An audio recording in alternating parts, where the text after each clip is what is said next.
Okay, I now finally know how to pronounce SciVE. I thought it was SciVE or something like SciVE. Suddenly I get the joke. Yeah.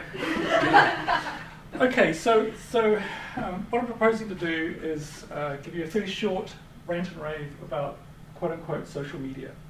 Talk a bit about Facebook, but mainly about blogging and about Twitter, and then afterwards you can discuss as much as you wish. If you have questions during, feel free to interrupt. So to start things off, I want to give you a great example of a social media guru. Fingers crossed the technology works. So much for coming. We really are in a bind here. No worries. What seems to be the problem? It's our social media strategy. It's fucked. We have computers coming out our asses and a great product, but we're so dumb we don't realize that using social media is as easy as pissing on a rock and free too. Please save us from our worthless selves. We will pay whatever you say. Holy shit. I don't think you realize how lucky you are to have called me today. I'm a fucking awesome social media guru, and I'm super fucking busy right now. Like, so busy. I have projects and great ideas coming out my ass 15 times a day. If I had more hours in the day, I'd be a billionaire for sure. But today I'm here to save your cute behind. Oh my god, thank you, thank you. You sound like just the man for the job. I take it, you've been doing this a while. Hell yeah. 6 whole months. I have an internet blog and everything. In layman's terms, that means I'm super fucking awesome and you should probably just start writing big checks right now and never stop. Because you probably don't even do your banking on the internet, do you? Actually. Didn't think so. Never mind. Show me to your computer, and I'll hook your Twitter to your Facebook and plug your blog feed into my reader. Then, only if you're good, I will ask my friends to follow you, and be nice to you, and maybe even comment on your posts until either I tell them to stop, or they get bored of your endless meandering crap. But how will you be able to translate all this into sales and revenue? Listen, doll, don't ask stupid fucking questions. I'm your social media guru. I will translate it into a spike in hits for a short period of time, to allow me escape with your money. Then I'm gone, and you're on your own, probably in a world of shit. This seems like you're shoving a whole lot of nothing down my throat. Can I at least see some qualifications, please? Yawn. I bore of your analog attitude. Have you even read my online internet blog? It's mega awesome. Even a cave woman, like you, should be able to appreciate it. Look, write me a starter check in the next 15 seconds and I'll get going on this, and I'll forget you ever doubted me, and my social media awesomeness. Fucking write it. Hurry up. Make it out to twitbookblogguru.com. Make it out for 5,000 euros or I'll write mean things about you online and your life will be a car crash, and people on the internet will retweet me copiously and laugh at you at my command. She doesn't even know what retweet means, but she's scared now. 5,000 seems like an awful lot of money. Is this going to take long? No. I'll just sign you up to a few free internet sites, point you in the direction of using common fucking sense, and then make my escape with your cash, while you come to terms with how stupid you were to spend money to hire me in the first place. Is that my check for $5 grand? Yes, it is, but hang on, you haven't even done anything yet. Done anything? Of course I haven't. It's social media, baby. You do it yourself. Adios, loser. Shit. That did not go well. So that is social media in a nutshell. Okay, so what I thought I'd do is I'll quickly walk through some examples. So we've got just a few sites up here: Google+, LinkedIn, Facebook, blogging, and Twitter. Quick pop quiz. Anybody use the first one, Google+? What a geeky crowd we have. Google Plus is kind of Google's answer to Facebook. It tends to be a very geeky, kind of techno-friendly kind of crowd. I'm not going to talk much about Google Plus. Most of us are going to be kind of forced to use it in a sense because Google is making us sign in to use Google Search, all kinds of things. They're going to do it through Google Plus. LinkedIn. Who is on LinkedIn? Cool. LinkedIn is kind of social media for grown-ups, which means it's pretty boring. So basically, if you haven't come across LinkedIn, it's essentially an online SciVE service with social networking. And I guess the sales pitch is if you want to sort of put yourself online, your educational experience, your work experience, in a place that everybody can see, and also establish networking kind of connections with other professionals LinkedIn is the place to do it. I kind of use it as an online CV because I'm far too bored to sort of make a CV. It seems CVs are incredibly last century. And a lot of people now go to LinkedIn. I think there are probably two kind of reasons you might be interested in it. One is having a CV online can be quite sort of handy. Saves you endlessly typing stuff. The other thing is you can network with it. And I mean, I'm on it and I've connected to, I guess, a bunch of other academics, people in museums, some sort of databasey computer type people. You might imagine that if you're not, for example, necessarily going to sail forth in the world of academia, but are going to be involved in NGOs, companies, government departments, all those sorts of things, it's probably actually good to have some sort of presence on this. The other thing is you can actually go and see if you're going to be hired by somebody and they have a LinkedIn profile, you can get a sense of what they're about, you can see who they're connected to. You can also make recommendations for people. So you can actually write little kind of job descriptions, hey, I work with this person, they were awesome. Nobody ever writes, do not ever work with this person. And just recently they've released something where you can sort of say that you think somebody's good in a particular kind of area. So I won't talk much more about it, but if you're looking for a place to sort of kind of stick your CV and start to build a network, perhaps if you like, particularly outside academia, then LinkedIn is quite useful. So the things I really want to focus on are Facebook a little bit, blogging a bit, and Twitter quite a lot. And they're kind of roughly ordered in sort of importance from my very warped kind of perspective. So Facebook. So Facebook is really, really bad because studies have shown that Facebook causes cancer. This is something came out in the Daily Mail, of course, where they basically followed a very kind of tenuous track of reasoning. The argument was, apparently everybody who uses Facebook is really kind of sad and really kind of depressed. If you're depressed, the chances of you getting cancer go up. Ergo, Facebook causes cancer. So Facebook is clearly very bad. This site, World of Tech News, responded with about the same kind of logic. So they found a study, I think it was done in Australia, of all places. There is a negative correlation between the frequency of ejaculation in males and your chance of getting prostate cancer. Ergo, more ejaculation is chance of cancer. Porn clearly is involved in this. Ergo, porn cures cancer, prevents cancer at the very least. And again, they won't make, again, I'll be serious. They're trying to say it's exactly the same kind of logic. So I don't use Facebook much, and I guess my take on Facebook is it's really good for connecting more or less real networks, like real world networks. So for example, for an event like this, where most of the people sitting initially are going to be people you kind of know, it probably makes a lot of sense to have Facebook. But I think it's kind of fairly limited to that. Also, I think most people use Facebook for more kind of things outside necessarily the kind of work concerns. Quick question was, who's on Facebook? So everybody's on Facebook. I'm on Facebook. Awesome. A rebel. Can I ask why you're not on Facebook? I was on it once and then I thought I don't have enough time for this, thank you, but wait, and then shut it down. Yeah. Can't hold it. So some people really engage with it. I mean, my Facebook page seems quite busy. A lot of that is actually Twitter stuff that gets fed to it. So I'm actually sort of doing most of it kind of automatically. So I think Facebook has its place, but it's probably more, it sort of matches more closely real kind of networks in a sense than the other things I'm going to talk about. So that's enough for Facebook. The next thing I wanted to talk about was blogging. And blogging, I guess when sort of blogging sort of took off, people kind of regarded it as vanity publishing. The idea that basically you go online and you write stuff. And of course you can do anything. It's entirely free. You can write whatever you want. So I guess it might be a question, why would you do this? And I want to give you a couple of reasons why you might do it. So one is this idea of open science and open lab books. This guy here, this is Carl Vertiger, and his sort of mission in life is all the science he does, he's going to be completely open. So he's going to share all his data, all his preprints. He's going to share his sort of lab notebook in effect. So if he does an experiment, he's mainly a sort of statistician, programmer type person. If he does something and doesn't work, he's going to blog about it. If something does work and he gets excited, he's going to blog about it. And his sort of, a number of people sort of thinking along these lines. They want to be really kind of open and transparent about what they're doing. And part of that is they're really keen that, they're open about the science. They're really keen that the science is reproducible, so you can see it.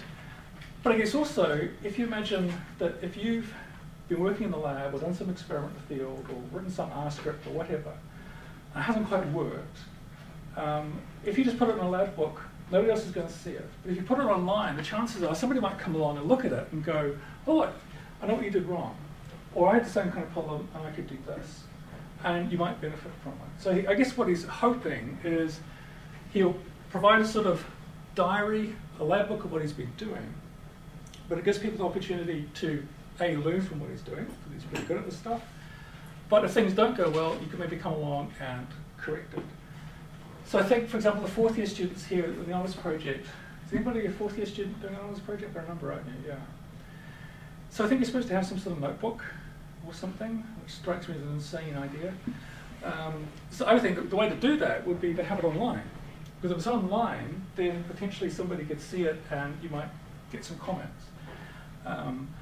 So this indeed is one reason why I got into blogging. I got into blogging for two reasons. One, my short-term memory is fading dramatically, so I kept having really great ideas, quote unquote, and then about sort of 10 minutes into that process, suddenly realized I'd been here before. And so I thought I'd write them down, and I'd stick them on a blog. So if I had some inspiration, I'd actually realize, I thought about 3 years ago, it was rubbish then, it's probably going to be rubbish now. The other thing is that when I was Googling to try and figure out the answer to problems, usually mainly sort of computer and techie problems, most of the answers I come across would be on somebody's blog. So I thought, that's really kind of useful. So if I have a problem and I solve it, sometimes I'll stick it up on a blog. So A, I can remind myself of what I did, but somebody else might make use of it, and vice versa. So that's one kind of approach. So Carl is kind of probably one extreme of the sort of open science movement where he's letting it all hang out, everything's there, code's there, the data's there, the results. And if they work, they work, if they don't, they don't. So you kind of see what he's doing. So that's one rationale for blogging. The other one, I guess, is I've sort of committed career suicide in a way by more or less not publishing many papers, because I get really bored of writing papers. I think writing papers is again, so last century. So I've ended up putting most of my ideas on this blog. And it's just, I guess partly it's really kind of immediate. You can put some stuff up, you can put it short, you can put it really, really long, and you can sort of talk about ideas that might be fairly kind of small or might be potentially kind of quite big. And there's things that I've done. There's one project I was involved in a couple of years ago where it was a challenge being run by Elsevier, publishing company, evil, but they seduced me with money, and I had a competition, so I entered it. And I wrote a website that a kind of project for this competition, and I wrote a paper about it. The website went up, I sort of blogged about it, I got invited to present this at a conference.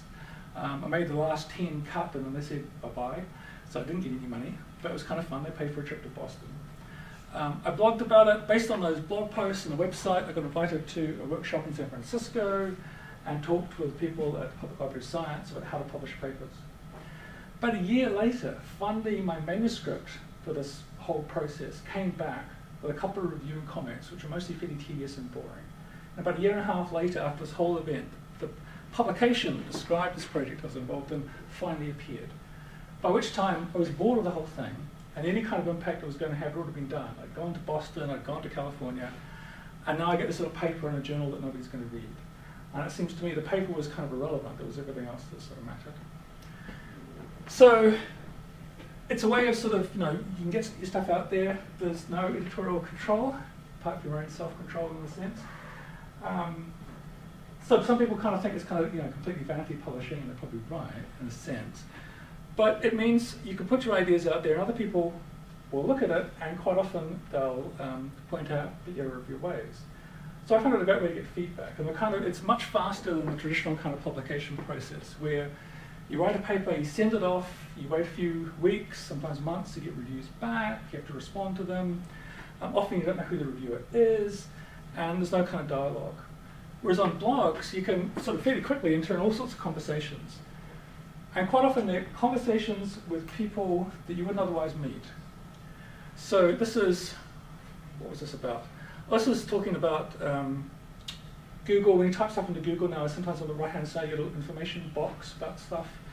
And I was looking at some stuff about bat species popping up, and I was trying to figure out where they got that from. And this was a conversation that involved people with the Encyclopedia of Life. Charles Roper, I forget who he is, but he's somebody who's interested in this kind of stuff. There's a guy who's down in Birmingham who's really heavily involved in Wikipedia projects. All these kind of people that I would not normally interact with sort of came along, discovered the story, and had a conversation with them. So I found that really, really useful. You can engage not just with your kind of local biologists in a sense, you can talk with all kinds of interesting kind of people.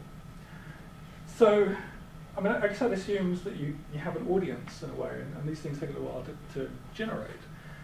But for me, this has been the great thing about blogging, is that people will come along and sort of make comments, and you can engage them, and you can learn stuff. I mean, you might say, you know, here's this, why hasn't somebody done this? It's really kind of stupid. And somebody comes along and goes, actually, that's exactly what we've done, and here's the answer. So I'm a big fan of blogging, and most of my sort of output, quote unquote, is on this blog. Now, I'm not sure I recommend this as a career move, because I think it's possibly a little bit soon, but I certainly think blogging is really kind of useful. What I'm hoping is that one day blogs will become, well, certainly they're being cited. I mean, the posts on this blog have been cited in the primary literature. So it means I can sort of make the argument when I have the annual chat with Dan Hayden about what you've been doing this year, Rob. I can say, well, yeah, I wrote these rangy blog posts and somebody actually cited them, which to me is kind of a little bit like if you're going to write a scientific paper inside a blog post, it's kind of like citing a paper. We'll see how people react to that. So I think blogging is really kind of useful. You can think of it just as your kind of lab book that's out there. You can think of it if you've got something to say, a particular kind of topic. It can be quite sort of fun. Now, Twitter. So my first reaction to Twitter when I first heard about it was, you know, you just cannot be serious. And the sort of myth about Twitter is that people are on Twitter and saying, you know, off to the toilet now, this is what I had for breakfast, all that kind of stuff. And it seemed like a really insane thing to do, to just sort of say what you're doing. But what I discovered was that a number of people were on Twitter, when I first got interested in it, that were mainly people doing bioinformatics. And they tweet about new papers that they'd read that they thought were really kind of interesting. They would tweet about new kind of software that people had released. So it became kind of useful. And there are some really kind of serious organizations and people on Twitter. How many people are on Twitter? There's a few. So, for example, if you're interested in getting science funding, well, NERC is on Twitter as the BBSRC. So you can get information about what they're currently doing. I mean, again, some of the stuff is, and this is, you know, a PR person's doing this, but you can actually follow information about funding agencies on Twitter. There are projects like Figshare. Has anybody come across Figshare? Sage nod at the back. So Figshare, there's a whole movement going on in science about making everything open. Making publications open access, which means they're free to read, if not free to publish, but also making your data open. And the question is, so what do you do with your data? So many of us have probably got Excel spreadsheets kicking around with some data from various projects that will never see the light of day. And Figshare is a way where you can deposit manuscripts, you can put data sets, you can put the things that maybe were negative results, but are still potentially really, really useful. And there's a huge move, particularly in medicine, where people are really concerned that lots of negative results, negative drug trials, the drug trials that showed no effect, never see the light of day. That's incredibly important information. So Figshare is a place to put that. So they're on Twitter. Spot On London, formerly Science Online London. This is an annual meeting. It's usually in November. If you're interested in science outreach and science communication, this is the place you want to be. So for a couple of days, down at the British Library in London, there was an amazing meeting where it's a whole bunch of people. There are people interested in science communication, journalism, people from The Guardian and BBC rock up. There are scientists, funders, publishers, all fixated on communicating science and getting science online. And again, they're on Twitter. And then if you want to engage with the media, some of the leading science journalists, this is Carl Zimmer, who works in the New York Times, writes lots of articles, writes lots of books. He's on Twitter. And he's a great person to follow just to get sort of buzz on various kind of interesting stories that are coming out. So there's some serious kind of people on Twitter. It's not entirely frivolous, and it's not footballers getting into huge amounts of trouble all the time. There is some of that. So Twitter is its own little world. You have 140 characters to pass on your words of wisdom.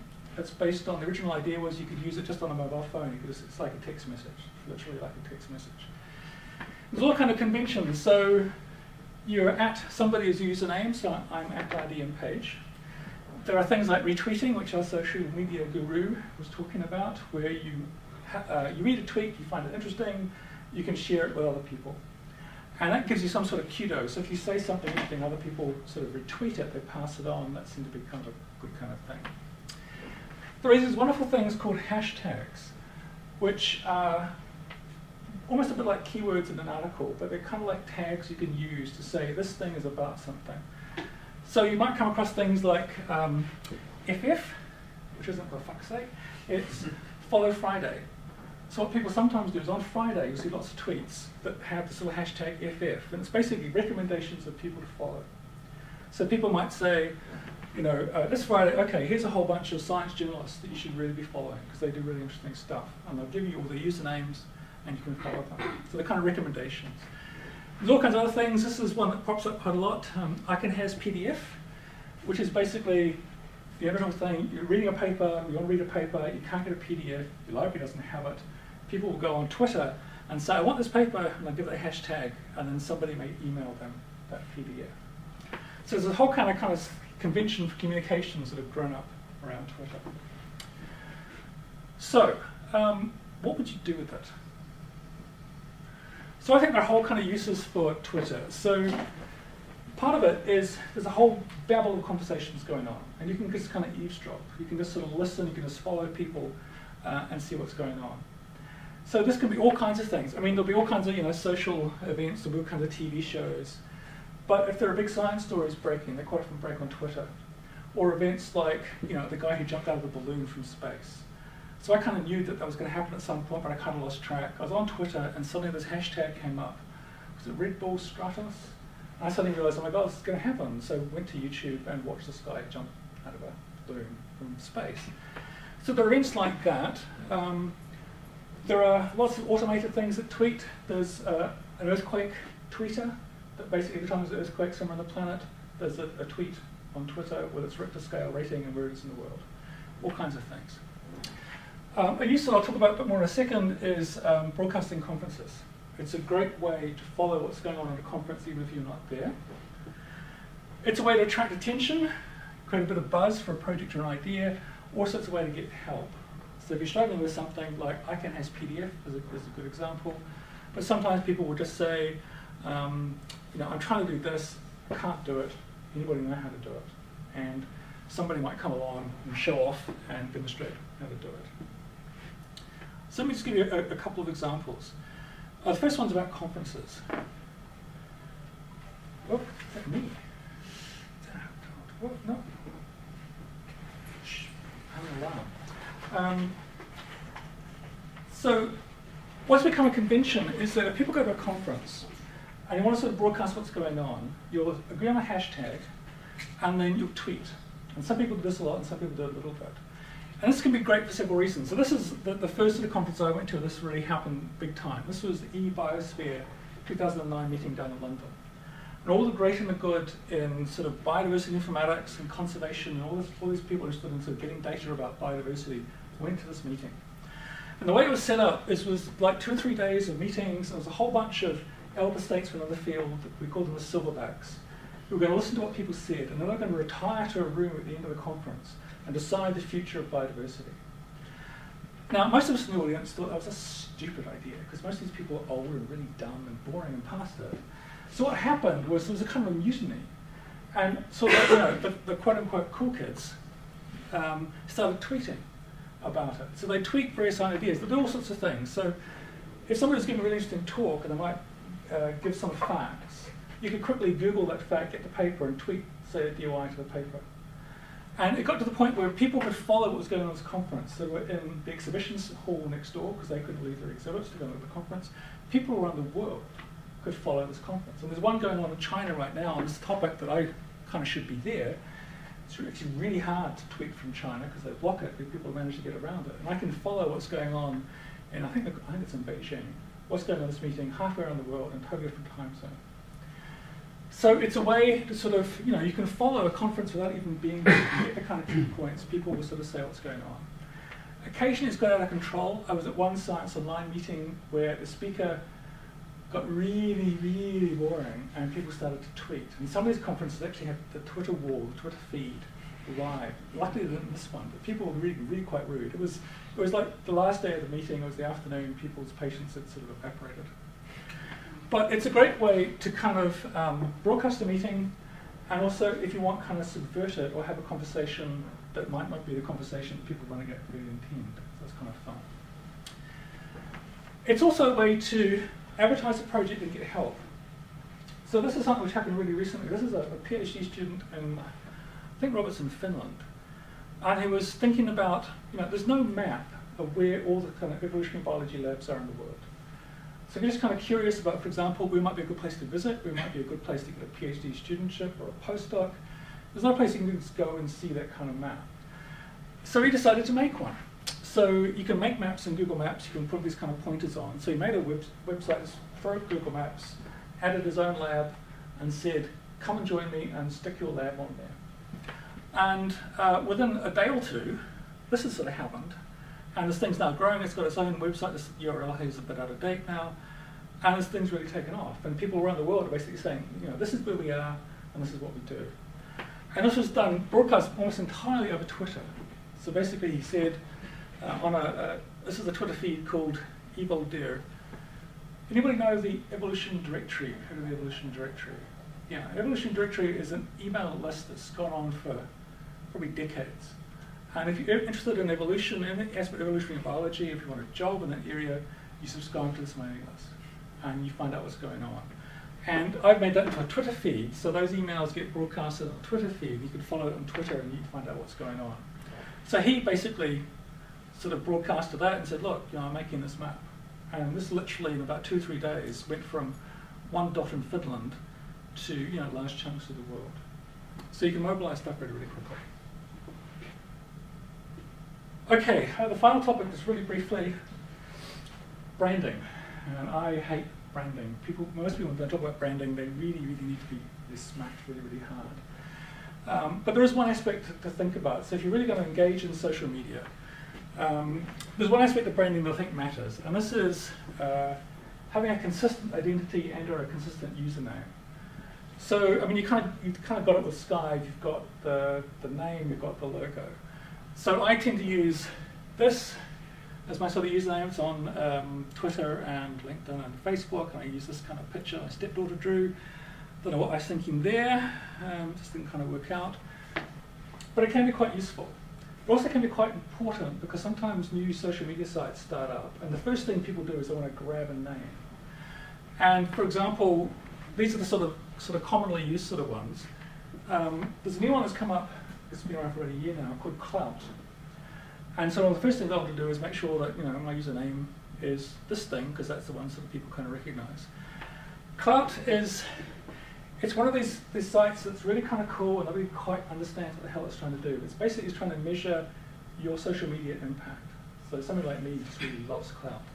And it gives you a number. And my number's 61, and I have no idea what that means. My rule of thumb is if that number is larger than my age, it must be good. And then you compare it with other kind of people. So this is Guy Kawasaki is a huge kind of ex-Apple employee, big kind of social media kind of, I was going to say my social media whore, is not quite like that. He's an entrepreneur, very smart, very clever guy, very engaging. So he scores 87. This guy Matt Cutts, probably fairly obscure. He runs Google search engine. So he's really quite influential. So these guys have scores in the 80. Jonathan Eisen, I cut off his score because it's probably higher than mine. So he's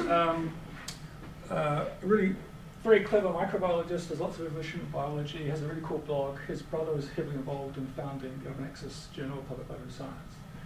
And he probably has a score of about 80 or so. And then there's a whole bunch of other people. But what's kind of fun about Clout, apart from giving you a number, is they're starting to offer services like you can see kind of where that number comes from. You can see tweets or things that you've done on Facebook or something that have an impact. So at some point, if you like the woman in the opening kind of video, you actually want to see what's the reason for doing this, what actual impact is are you having. Clout gives you a way to kind of do that. Boxed up with a nice little number and sort of pretty sort of pictures. Okay. So I think that's pretty much it. So this is an incredibly biased take on social media.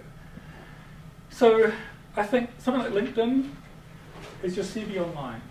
And if you're interested in networking, particularly if you're like outside people are interested in what you're doing necessarily, like academia or anything else like that, it's probably useful to have. And it sort of establishes you as a real kind of person. Facebook, for me, is primarily for friends. It's useful if the group of people you're trying to organize are also people that, in a sense, you know or have some sort of connection with, like physically in the same place. Blogging is a great kind of way to record ideas if you're interested in having your stuff out in the open. It gives you a platform for writing rants and raves, and if you can engage an audience, then you can get some really kind of interesting kind of feedback. For me, Twitter is where I invest most of the effort. And actually, it's almost no effort at all, really. But Twitter, for me, I've learned more about what's going on in the world, both inside and outside academia, on Twitter than probably any other source. And you can discover all kinds of interesting people and topics just by sort of browsing through Twitter. Now, if you haven't joined Twitter, in the old days, it was kind of cool. These days, your initial experience can be quite disconcerting because there's a lot of spam bots on Twitter. So quite often, the first thing you do, you'll join, you haven't followed anybody interesting yet, and you're suddenly bombarded with lots of Twitter avatars, very pretty girls with very suspicious little links to all kinds of sites. And some people's initial reaction is, oh my God, what am I doing here? And I think one way to think about it, it's very much like going into a pub. And it's a noisy pub. Your experience is going to be dependent very much on what kind of group of people you manage to interact with. Most conversations are going to be inane, dribble, and you have no idea what they're talking about anyway, and you won't care. But there will be some people in there who are actually interesting.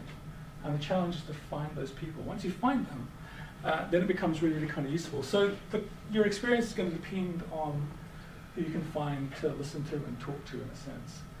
So don't be put off if your first kind of thing is a whole bunch of links to dodgy Russian casinos and all kinds of things. And that was pretty much it. Thanks very much for listening.